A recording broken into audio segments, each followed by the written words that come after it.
तो सुपरमैन के non spoiler review के बाद में आते हैं कंप्लीट स्पॉइलर टॉक पर, जिसमें काफी बढ़िया कैमियोज है और इंपॉर्टेंट बातें भी हैं जो फ्यूचर के प्रोजेक्ट्स को सेट करती है और इस डीसीयू को एक शेप देने की कोशिश भी करती है। तो हेलो दोस्तों, वेलकम टू ओएच बूम। सबसे पहले बात करते हैं इसकी एंडिंग पर, जो पोस्ट क्रेडिट सीन के कंपेयर में काफी ज्यादा इंपॉर्टेंट है, जिसमें मूवी के इवेंट्स होने के बाद में बताया जाता है कि सुपरमैन अपने बॉट से बातें कर रहा है और तभी वहां पर एंट्री होती है सुपर गर्ल कारा जॉर-एल की, जो सुपरमैन की बहन है, जिसे असल में सुपरमैन के पीछे ही भेजा जाता है क्रिप्टॉन से उसका ध्यान रखने, पर वो अलग हो जाते हैं। अब ये सब अलग टॉपिक है, अगर ओरिजिन जाननी है तो कमेंट करना, अलग वीडियो पर बात करेंगे। तो सुपर गर्ल जो है वो एकदम ड्रंक है और अपने होश में नहीं है, जिसे बात करने का भी कोई ढंग नहीं है, मतलब सभ्यता वाली बातें उसके मुंह से नहीं निकलती और वो क्रिप्टो को अपना डॉग कहकर बुलाती है, जिसमें क्रिप्टो भी उसे देखकर काफी ज्यादा खुश होता है और एक बिगड़े हुए बच्चे की तरह बिहेव करता है। और वैसा बिहेव करते देख सुपरमैन भी दोनों की चीजों को अच्छा नहीं बताता कि बिगड़े हुए हैं, समझदारी दूर दूर तक नहीं है। मतलब सुपर गर्ल मूवी जो आएगी उसमें सुपर गर्ल काफी ज्यादा इमेच्योर होगी और उस मूवी के सेटअप को भी हल्का बताया है जैसे कॉमिक्स में होता है, क्योंकि उसमें सुपरमैन ये चीज बताता है कि हम क्रिप्टोनियंस येलो सनलाइट के अंदर कभी भी बंद नहीं हो सकते,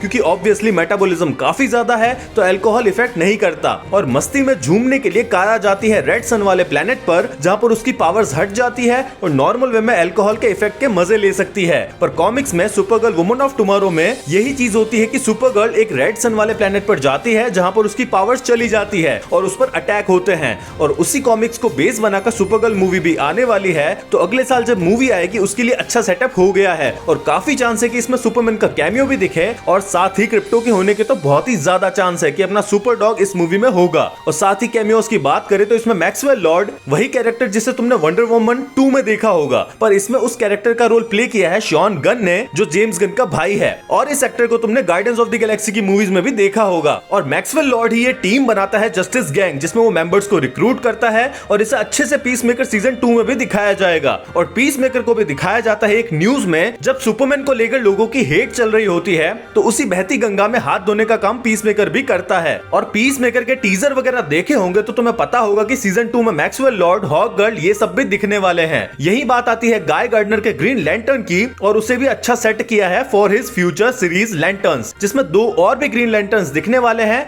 और इसमें गाय गार्डनर लैंटर्न कॉप्स का भी नाम लेता है, तो अच्छी बात है कि इसके वर्ल्ड को भी एक्सप्लोर करेंगे। हॉक गर्ल का इतना कुछ खास रोल नहीं था, मिस्टर टेरिफिक का भी सॉर्ट ऑफ फ्यूचर वाइज कुछ नहीं बताया, पर बंदे का रोला मूवी में काफी बढ़िया सेट किया है। पर जस्टिस गैंग में नया मेंबर ऐड हो गया है मेटामॉर्फो, जिसे एलिमेंट मैन नाम से भी बोला गया है मूवी में, और जिसे काफी अच्छे से यूज भी किया था और वो एक पावरफुल मेंबर साबित हो सकता है जस्टिस गैंग की टीम में। लोइस और क्लार्क भी अब ऑफिशियली साथ हो गए हैं बिना किसी कंफ्यूजन के, जो थ्रू आउट द मूवी चल रहा था। लेक्स लूथर को पकड़कर जेल में डाल दिया है, और वही जेल जहां पर सुसाइड स्क्वाड भी रहती है। और इंजीनियर जिसने सुपरमैन की जान उसके हलक में ला दी थी, पर सुपरमैन ने उसे उठा पटक दिया और अब वो जिंदा है, पर कहां पर ये नहीं पता। पर उसका भी एक प्रोजेक्ट आने वाला है द अथॉरिटी, जिसमें उसका रोल होगा। और रही बात अल्ट्रामैन की, तो जैसे थ्योरीज लगाई जा रही थी कि लेक्स ही उसे क्रिएट करेगा, तो ऐसा ही होता है। लेक्स सुपरमैन के बाल से उसका डीएनए लेकर अल्ट्रामैन को क्रिएट करता है, और सेम स्पेकुलेशंस के हिसाब से इसका फेस भी डेविड कॉरेंस्वेट का ही है, जो मूवी मेकर्स ने काफी अच्छा मूव किया है, जिसे बोला जा रहा है काफी पावरफुल, पर एक डंब